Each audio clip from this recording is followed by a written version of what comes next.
Hello दोस्तों, नमस्कार। मैं रंजीत आपके सामने एक नए वीडियो के साथ उपस्थित हो गया हूं। स्वागत है आपका रंजीत यूट्यूब चैनल में। दोस्तों, हमारे समाज में एक वैसा वर्ग रहता है जिसका नाम होता है शिक्षित वर्ग। और शिक्षित वर्ग से बैर कर कर संसार की कोई भी पार्टी ऐसी नहीं है जो कि अपनी सरकार चलाई है या सरकार बनाई है। उसी शिक्षित वर्ग में एक बहुत बड़ा समूह होता है शिक्षकों का वर्ग। फिलहाल आप बिहार में रात दिन न्यूज देख रहे हैं नियोजित शिक्षकों के लिए कि कमेटी बैठाकर नियोजित शिक्षकों को निकालने का प्रोसेस सरकार शुरू कर दी है कि सक्षमता परीक्षा अगर नहीं पास करते हैं तो उन्हें नौकरी से बर्खास्त कर दिया जाए। यह जो आदेश है, अगर इस पर आप विचार करते हैं तो इसमें एक तो आ रही है कि समाज में वैसे वर्ग से मुंह मोड़, समाज से वैसे वर्ग से बगावत कर देना जो कि शिक्षित वर्ग का एक बहुत बहुत ही महत्वपूर्ण हिस्सा होता है। हमारे बिहार के जितने नियोजित शिक्षक हैं अपने कार्यकाल में बहुत सारे लड़ाई लड़ चुके हैं और आगे भी लड़ाई लड़ने की अभी भी देखा जा रहा है कि उनके जीवन संघर्ष में अभी भी बहुत सारी लड़ाई लड़ना बाकी है। हमारे जितने भी नियोजित शिक्षक वर्ग हैं उनकी ही लड़ाई के बदौलत जो शिक्षक की आज सुविधाएं, मूलभूत सुविधाएं मिल रही हैं, वो उन्हीं की बदौलत है कि उन्होंने लंबे समय तक लड़ाई लड़ा और उन सुविधाओं के पाने के लिए अनेक संघर्ष किया, जिसका आज दिन है कि जो भी नए शिक्षक बने हुए हैं वो सारी सुविधाएं पा रहे हैं। ये तो उनका एक महत्वपूर्ण योगदान ही माना जाएगा। लेकिन मैं बात कहना चाहूंगा, अभी फिलहाल जो कमेटी की जो रिपोर्ट दी गई है तो उससे अभी तो फिलहाल नियोजित शिक्षकों को घबराने की बात नहीं होनी चाहिए, क्योंकि जो कमेटी बैठाई गई थी वो कमेटी अपनी एक रिपोर्ट का ये क्यों बनाई है, वो जब तक ले कैबिनेट में जाकर कैबिनेट में जब तक ले पास नहीं होता है उस नियमावली के, तब तक ले इसको ज्यादा सीरियस लेने की आवश्यकता नहीं है। लेकिन फिर भी चिंता के विषय है कि नियोजित शिक्षकों के प्रति आला अधिकारियों की जो सोच है वो किस प्रकार से है। कहीं कोई साजिश रचने की प्रोसेस तो नहीं है, क्योंकि एक तरफ बीपीएससी के माध्यम से बहुत सारे शिक्षकों की वैकेंसी कर दी गई है ताकि नियोजित शिक्षकों के अगेंस्ट में खड़ा किया जा सके। मेरा कहने का मतलब है उनकी वित्त वैमनस्य पैदा किया जाए। मेरा कहने का मतलब है अगर नियोजित शिक्षक कोई हड़ताल करते हैं, अपनी मांग रखते हैं या सरकार के अपनी असहयोग आंदोलन कोई शुरू करते हैं तो उसमें एक बीपीएससी वर्ग को सामने खड़ा कर सरकार अपनी काम कराएगी, ऐसी मनसा के साथ ही ये सारी प्रोसेस शुरू की जा रही है।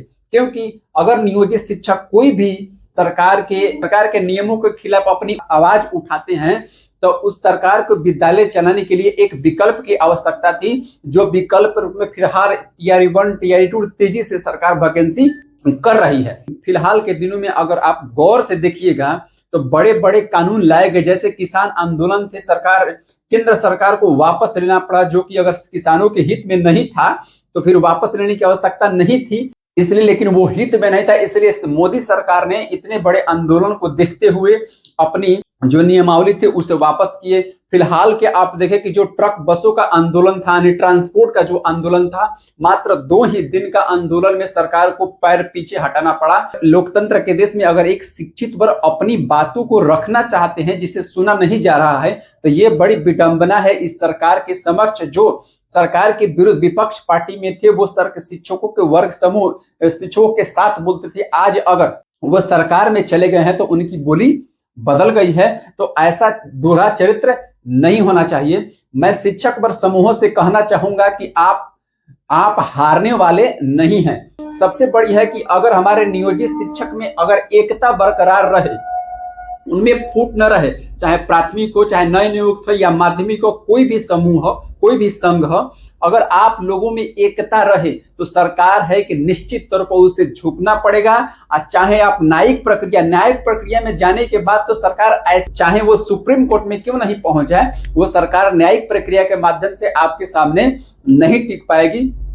दूसरी बात कि अगर नियोजित शिक्षक जो अभी फिलहाल फॉर्म भरने अप्लाई करने के लिए जो संघ, एक नियोजित शिक्षकों का जो संघ है, सबका सामूहिक विचार आपस में तालमेल बैठाकर अगर कार्य करते हैं, अगर सरकार के विरुद्ध अपनी मांगों को रखते हैं, मैं नहीं कह रहा हूं कि आप उग्रता बरकरार कीजिए, जैसे सरकार के साथ आप अपनी आंदोलन, अपनी मांगों को रख सकते हैं गांधीवादी नियम से, तो निश्चित ही आपका प्रभाव सरकार पर पड़ेगा और निश्चित ही सरकार को सुनना पड़ेगा, क्योंकि आप में वो दम है जो कि आप एक समाज को दिशा निर्देश पूरी तरह से देते हैं। आप पर ही समाज का दायित्व निर्भर करता है। समाज दिशा में जाएगा, समाज को सही दिशा निर्देश में एक शिक्षक का बहुत बड़ा रोल होता है। अगर शिक्षित वर्ग अगर मन से चाह जाए तो सरकार की ईंट से ईंट बढ़ जाएगी और सरकार बनी हुई सरकार गिर जाएगी।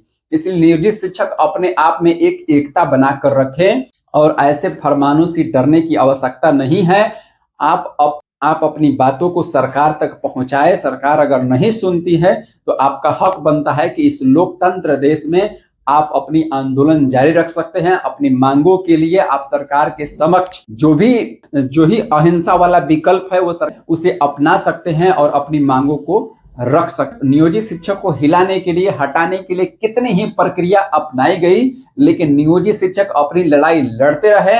उन्होंने अपने वेतन के लिए लड़ाई लड़ा, अपनी लड़ाई पूरे 60 साल नौकरी के लिए लड़ा है। उन्होंने अपनी सैलरी में बहुत बड़ा परिवर्तन के लिए लड़ा है। बहुत सारे लड़ाई नियोजित शिक्षक ने लड़ा हुआ है और ये भी लड़ाई आपके सामने प्रत्यक्ष रूप से खड़ी हो गई है। तो आपको इस लड़ाई को लड़ना है और लड़ाई को लड़कर जीत कर दिखाना है कि नहीं, एक शिक्षित वर्ग चाहे तो वो क्या नहीं कर सकता है। एक मैं सलाह देना चाहूंगा आप नियोजित शिक्षकों को कि आप अपनी मांगे कर रहे हैं, लेकिन दूसरे शिक्षकों सहानुभूति पाने के लिए आपको टाइमिंग का भी लड़ाई लड़ना पड़ेगा, छुट्टी का भी लड़ाई लड़ना पड़ेगा, जिसके चलते आपको और जो शिक्षक वर्ग हैं वो भी आपके साथ सहयोग में आ जाए। यह लड़ाई आप निश्चित ही सफल होंगे और आपकी विजय होगी।